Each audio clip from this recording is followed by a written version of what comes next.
रानी महामाया का सपना। प्राचीन काल से अद्भुत सपनों पर भारतीय संस्कृति का विश्वास है। ऐसे सपनों के रहस्य स्वप्न विद्या में पारंगत पंडितों से पूछे जाते थे। सपने सभी को आते हैं।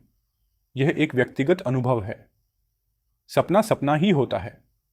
यह सच या झूठ होना चाहिए, ऐसा किसी का आग्रह नहीं होता।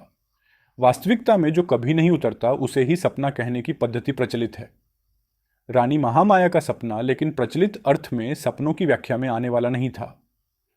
जब भी बौद्ध साहित्य में या बौद्ध संस्कृति या परंपरा में सपनों के विषय में चर्चा होती है, तब रानी महामाया के सपने का जिक्र किए बिना चर्चा पूरी नहीं होती और बुद्धचर्या भी पूरी नहीं होती। इक्ष्वाकु वंश में शुद्धोधन नाम का राजा हुआ। वह अपराजित शाक्यों का प्रमुख अधिपति था। इक्ष्वाकुओं की तरह प्रभावशाली था। उसका आचरण पवित्र था। वह शरतकालीन चंद्र की तरह अपने प्रजाजनों को प्रिय था। उस इंद्रतुल्य राजा की शची समान रानी थी।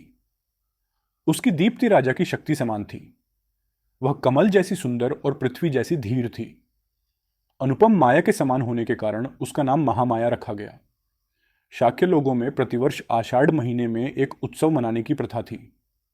सभी शाक्य लोग और उसी प्रकार राजघराने के लोग यह महोत्सव मनाते थे। यह महोत्सव 7 दिन तक मनाने की पद्धति थी। एक बार महामाया ने यह महोत्सव बड़े धूमधाम से पुष्पमाला, सुगंधादि वस्तुओं का उपयोग करके मद्यपानादि उत्तेजक वस्तुएं त्याग कर मनाया। उस रात शुद्धोधन और महामाया का एकांत हुआ और रानी को गर्भ हुआ। पलंग पर लेटे हुए वह सो गई। निद्राधीन होते समय उसे सपना आया।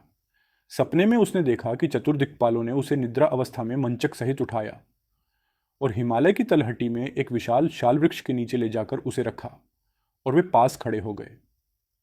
फिर चतुर्दिक्पालों की स्त्रियां उसके पास आईं और उसे मानस सरोवर की ओर ले गईं।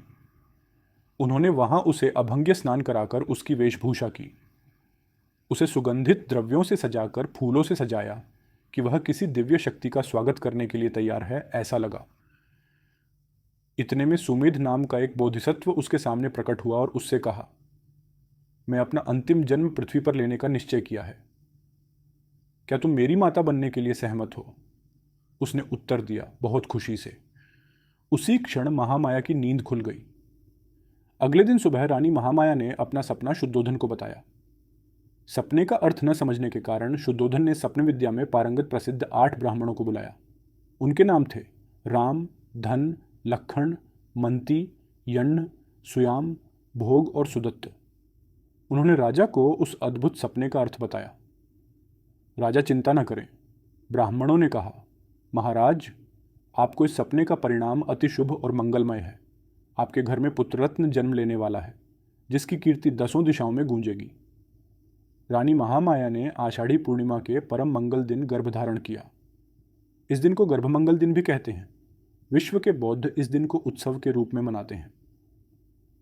वह दिन था आषाढ़ी पूर्णिमा, ईसा पूर्व 544 का।